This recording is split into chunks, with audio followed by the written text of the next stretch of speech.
Eu estou tão curiosa, Jair, em ver Oi, você. oi, oi. Tá me Ai, ouvindo? meu Deus, que prazer. Obrigada, Jair, por estar aqui. Eu quero que tu faça um apanhado histórico para nós dessa relação homem-natureza. Eu vi que dentro do conteúdo de história existe esse tópico. E aí eu queria que tu fizesse, dentro desse contexto histórico, esse apanhado histórico de quando foi que isso começou. Eu sei que os alunos poderiam começar uma redação, por exemplo, com a Revolução Industrial, poderiam começar, por exemplo, com a questão da globalização, poderiam, por exemplo, falar mesmo com o próprio apogeu do capitalismo. Mas quando foi que essa relação do homem e natureza ela se estabeleceu e como é que ela vai sofrer essas mudanças ao longo do tempo? Por favor, é com você, eu não quero nem lhe interromper. A competência 6 das ciências humanas e todas as suas habilidades vai trabalhar especificamente a relação homem-natureza, na competência 6. E na habilidade 10 da competência 2, também você tem essa relação de homem-natureza na questão dos conflitos relacionados a questões ecológicas ou questões ambientais, tá? Então, só para localizar o aluno que ele pode pegar dentro das aulas de história dos professores deles essa relação homem-natureza em todos os momentos da história, aí, desde a antiguidade, desde o período inicial das primeiras comunidades humanas até a atualidade. Então, olha só. Se a gente pegar a Idade Média, você tem a predominância de um pensamento teocêntrico, onde tudo é explicado pela vontade de Deus. Então, segundo o pensamento medieval, o homem ele explora a natureza porque é vontade de Deus.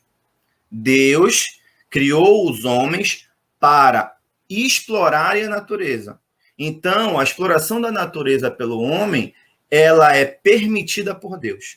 Então, o homem se permite explorar sem se preocupar com o futuro.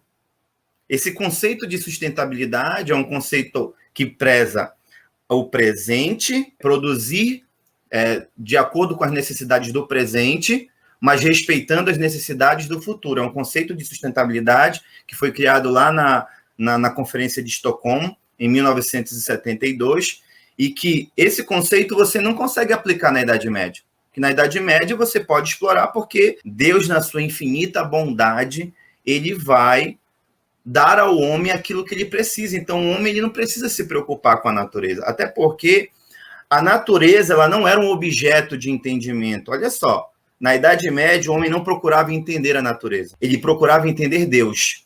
Porque ao entender Deus, tudo o que acontecia na natureza era a vontade de Deus. Então, a natureza era algo secundário dentro do olhar do homem, da sociedade medieval. E aí você tem uma visão totalmente utilitária. A natureza é para ser utilizada e nada mais. Esse olhar utilitário, ele vai se expandir para a Idade Moderna.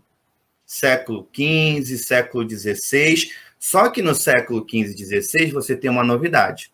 E qual é a novidade?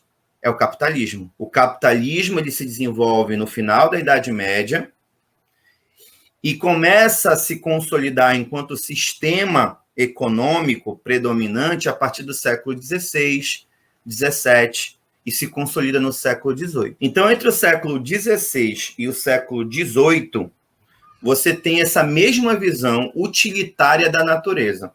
A natureza vai ser utilizada.